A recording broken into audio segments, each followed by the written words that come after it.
همزولی را سره وې او ټکنه غرمه وې همزولی را سره وې او ټکنه غرمه وې په غاړه مې لینده وې نادانه مې جذبه وې.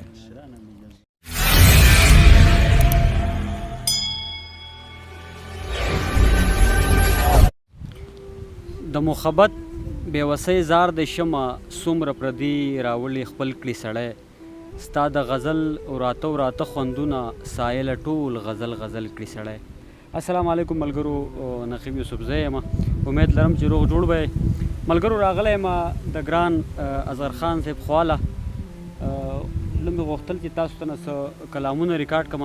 اصغر صاحب ډېره زیاته مننه، خوشحاله اوسئ چې موږ له دې وخت راکړو دغه پروګرام دپاره په دومره مصروفیاتو کې. ډېره زیاته مننه ستاسو. السلام علیکم، ستاسو هم ډېره مننه نقیب صاحب، ستاسو ملګرو ټولو ملګرو، موسی خان صاحب، تاج محمد خان صاحب، زیور خان صاحب او څومره ملګري چې دي ستاسو هم ډېره زیاته مننه. او په ننني دور کې یقینا چې څوک هم د ژبې خدمت کوي نو ډېر زیات را باندې ښه او خواږه لګي. ستاسو یو جهان مننه.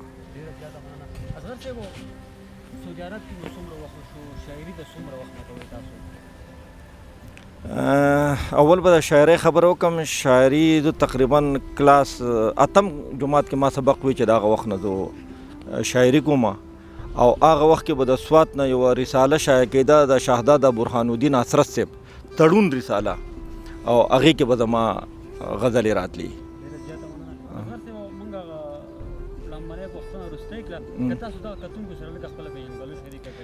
زما نوم اصغر خان دی او ټیکری اخیل زما تخلص دی. د سوات بریکوټ ناټمیرې سره تعلق ساتم، او په سعودي عرب کې مخکې مې هم 11 کال ایستلی وو، بیا قطر ته تللی وم، اوس بیا 2 کال وشو سعودي عرب ته راغلی یم.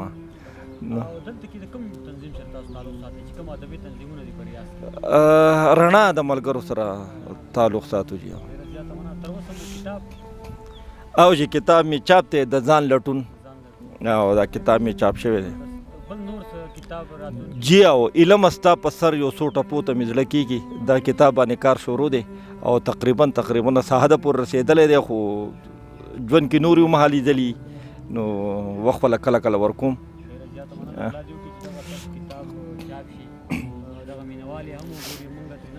آمین، مننه. ښه، یو غزل به در سره شریک کړم. غزل عرض دی چرمین صاحب. سړیکه شوه یو درد راله د فکر په ور راغی، سړیکه شوه یو درد راله د فکر په ور راغی، اواز یو لیونی غوندې د ژبې په سر راغی. سړیکه شوه یو درد راله د فکر په ور راغی، اواز یو لیونی غوندې د ژبې په سر راغی. یو ماتم کسوړ شو هلته بل ماتم پیدا شو، یو ماتم کسوړ شو هلته بل ماتم پیدا شو. دنیا نه بشر لاړو دنیا ته بشر راغی، یو ماتم کسوړ شو هلته بل ماتم پیدا شو. دنیا نه بشر لاړو دنیا ته بشر راغی. او تن کې مسا راغله او لوږه تنده رانه لاړه، تن کې مسا راغله لوږه تنده رانه لاړه. خوشي بیابان کې یو انسان په نظر راغی، تن کې مسا راغله لوږه تنده رانه لاړه. خوشي بیابان کې یو انسان په نظر راغی. او خپل پردی ښکاره شي په بېوسه زندګۍ کې، خپل پردی ښکاره شي په بېوسه زندګۍ کې. څومره چې دردمند شومه نو دومره هنر راغی. خپل پردی ښکاره شي په بېوسه زندګۍ کې، څومره چې دردمند شومه نو دومره هنر راغی. او وخیجئ ځنګل ته ځناور به پناه درکړي، وخیجئ ځنګل ته ځناور به پناه درکړي. تخت ادمزاتو د ادمو لښکر راغی.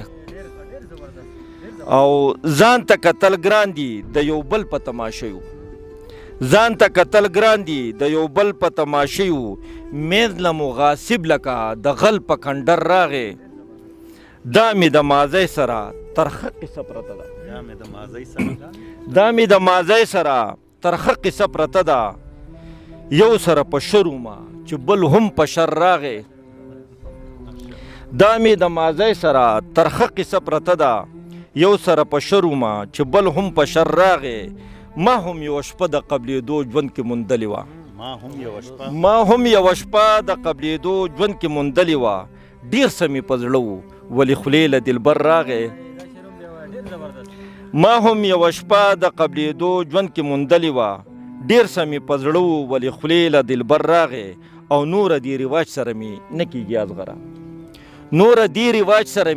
نه کېږي ازغره مړه دې الله وبخي ژوندو له اثر راغې مننه جی مننه جی یو نظم دی جی نادانه می جذبه وي سرلیک دی د دې نظم ډېر پخوانی نظم دی نادانه می جذبه وي همزولی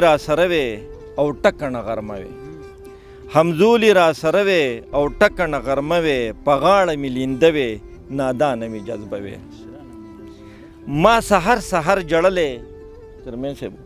ما سحر جړلې مور وختي را پاسولې مخ او لاسې را وینځلې مدرسې ته یې لیږلې په سترګو مو تیاره وې له هېڅه خبر نه وې په ناسته چې اوده وې نادانه مې جذبه وې ما نه ټکې ورانېدلې او استاد مې قارېدلې زه له غوږه یې نیولې ما سلګۍ ورته وهلې ټول ملګري مې خفه وې خو خاموشه یې غوسه وې غلي یې کاته وې نادانه مې جذبه وې جنو مینځ کې ګرځېدلې لوی واړه مو تنګولې مونږ تراړونه اچولې او خونانو ته ختلې د لختي رڼې اوبه وې توتان زمونږ خواړه وې ځواني نه وې کچه وې نادانه مې جذبه وې پټپټونې مو کولې باجاوې مو خېجولې مور او پلار چې نازولې په اوږو یې ګرځولې ژوند مې هغه شان هغه وې نو څومره به مزه وې ازغره چې وړه وې نادانه مې جذبه وې مننه جي ټولو یو جهان مننه غزله راځي غاصب را نه پټېږي زه به چاته ګوته نیسم او تر څو به برملا تورې بلا ته ګوته نیسم غاصب را نه پټېږي زه به چاته ګوته نیسم تر څو به برملا تورې بلا ته ګوته نیسم او چېرته چې تپوس رانه د اوچو شونډو وکړي څوک زه په ډېر احتیاط خپل مسیحا ته ګوته نیسم او ټولې خطاګانې مې په خپله رابرسېره شي نادان یم چې د بل یوې خطا ته ګوته نیسم او د ژوند په چاپېرچل لا د مازی نه وتی نه یم که زم د ځمکې تل ته خو خلا ته ګوته نیسم او داګینې په خپله خپې په تبر وهل نه دي په کلي کې که خان او یا ملا ته ګوته نیسم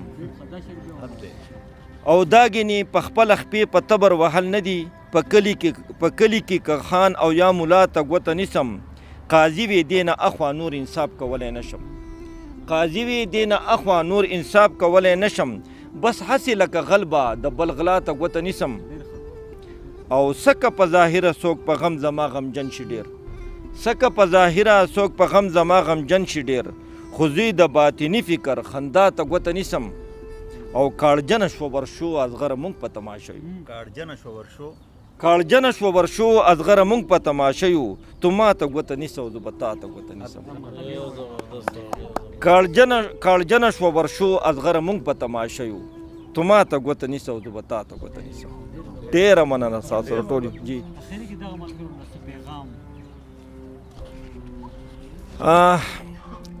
که ضروري وګڼې او د ادب ملګرو ته یو عرض وکړم د دې دیارې غیر نه ستاسو په وساطت باندې چې یو وخت داسې و چې زموږ سره نه موبایل و نه دا دومره ګاډي هېڅ سهولتونه نه و او زموږ په پارډۍ کې یو پروګرام جوړ شوی مشاعره او زموږ څه ملګري وو چې موږ پیاده تللي وو هغه پروګرام موږ ارینج کړی و او هغه وخت کې دومره سهولتونه نه وو اوس په ننني دور کې موبایل میسیجونه ګاډۍ هر قسم سهولتونه زموږ سره مهیا دي خو هغه ادبي محفلونه نشي کم وخت کې چې سوات ادبي بورډ بحال و زموږ محفلونه کېدل بل په علاقه کې علاقایي ټولنې جوړې شوې نو ډېره ښه خبره ده.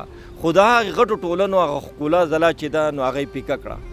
نو بس زه د ادب ملګرو ته یو دا عرض کوم چې ادبي محفلونه بحال کوي او بل کوشش کوئ چې ستاسو په چاپیرچل کې ستاسو سره نږدې یو ورور لیکل کوي نو کوشش دا وکړئ هغه د ادب د چوکاټ ته رادن نه کوي، هغه په ردیف پوه کوي، هغه په قافیه پوه کوي در څومره حده پورې د هغه د علم مطابق چیرې دی په دومره حده پورې زما په خبره باندې پوهیږي نو هغه د ادب چوکاټ ته رادن نه کوي. نو زمونږ په دې خوږه ژبه کې څومره چې د ادب په چوکاټ دننه الفاظ لیکل کېږي او هغه شایع کېږي او ستاسو غوندې د خلکو په وساطت باندې خورېږي نو نور هم ښکلا ځلا به په د ماحول کې او په ژبه کې پیدا کېږي.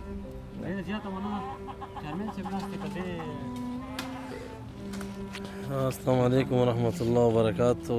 موږ به دا ووایو چې راول خو اظهر خان صاحب او ستاسو شکریا ادا کړو چې تاسو راغلی او پروګرام کې موږ هم شریک شو او ټیم هم موږ راکړو او تاج محمد صاحب او یا زیور خان صاحب د لرې نه راغی سره د ملګرو ډېره مننه. او بل په مسافرۍ کې سعودي عرب کې په پردیس کې سړی کښېني ګپ شپ ولګوي او اظهر خان شان خلکو نه څه کلام واوري شاعري واوري نو مزدې سره سړي هغه دماغي او ټینشن نه کم شي.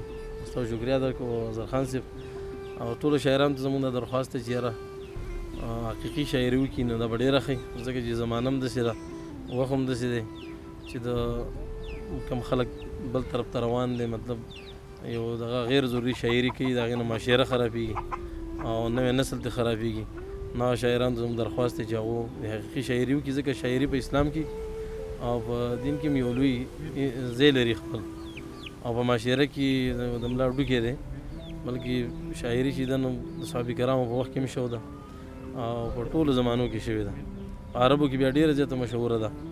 نو زمونږ ناسته پاسته هم تقریبا د پښتنو او د عرب خلکو یو شان ده. زمونږ کوم دغه چې دی د زندګۍ اصول ناسته پاسته یا د معاشري کوم هر څه شریک دي نو دغه درخواست دی شاعرانو ته چې یاره حقیقي شاعري وکړي دا به ډېره ښه معاشرې ته به دې ښه مثلي لاړ شي. ډیره مننه چې تاسو یو دومره شارټ کاټ پروګرام جوړ کړی او موږ ته پکې بلنه راکړه ډیره مهرباني. څومره چې مسافرونه زموږ دا پروګرام ګوري او خوندونه ترې اخلي هغو ټولو ته د مینې او د محبت نه ډک سلامونه او پیرزونې وړاندې کوم د خپل طرف نه. او کم ملګري چې دا پروګرام را جوړ کړی دی د هغه ډیره زیاته مننه کوم چې دومره شارټ کاټ ټایم کې موږ له ټایم راکړه او پروګرام یې جوړ کړو. ډیره مننه کوم جزاک الله خیر. السلام علیکم ورحمۃ الله وبرکاتہ. څومره کتونکي چې دي هغوی ته د زړه د اخلاص نه سلامونه ډېره مینه ډېر احترامات. زه د یوسفزي صاحب ډېره شکریا ادا کوم چې موږ ته کې ملنګانو له ټایم راکړو زموږ د جونګړې ته راغی نو یو نړۍ مننه ستاسو الله دې خوشحاله آباد لره. زه دا خبره کوم چې نن سبا داسې یو دور راغلی دی چې الحمدلله د هر سړي سره ګاډی شته بنګله شته رزق ډېر دی خو مینه نشته. زه د شاعرانو ورونو په خدمت کې دا درخواست کوم چې مینه وکړئ مینه وخورئ مینه ورکړئ. دا مینه ستاسو په لاس کې ده. که تاسو کمې لکه پتاسه شوې پتاسه او دنداسه شوې دنداسه دا شیزونه تاسو پرېښوده حقیقي شاعري هم شروع کړه نو مینه مینه ده. زه ستاسو په خدمت کې درخواست کوم څومره شاعران ورونه چې ډېر ځان کړوئ ډېر خدمت کوئ نو الله دې ستاسو د خدمت په خپل دربار کې قبول کړي. خو دا درخواست کوم چې حقیقي شاعري وکړئ. پتاسي دنداسي دا شیزونه لکه دا زمونږ د معاشرې سره نه ښایي نو تاسو ته مې بیا عاجزانه درخواست دی چې حقیقي شاعري شروع کړئ. مینه چې ده نو چې مینه په دې معاشره کې راشي زموږ په پښتونخوا کې خاص کر په ټوله دنیا کې پکار ده چې موږ مینه ویشو مینه وکړو مینه وخورو چې د پښتون نوم چې دی دا دنیا ګوټ ګوټ کې روښانه شي. ډېره مهرباني او پیره ستاسو بیا ډېره زیاته مننه. الله مخاد آباد لره خوشحاله اوسئ. ډېره زیاته مننه ستاسو هم د ټولو ډېره زیاته مننه او اصغر صاحب چې موږ له مو وخت راکړو دغه پروګرام دپاره. ملګرو په دغه یوه ټپه درنه اجازت غواړم چې د لویې لارې مسافره په دیدن موړ شوې که مخ بیا در واړومه. هر چېرته چې یې ښاد اوسئ اباد اوسئ د خپل ځان د خپل چاپېرچل خیال ساتئ د یو بل سره مینه وکړئ د یو بل سره محبت وکړئ.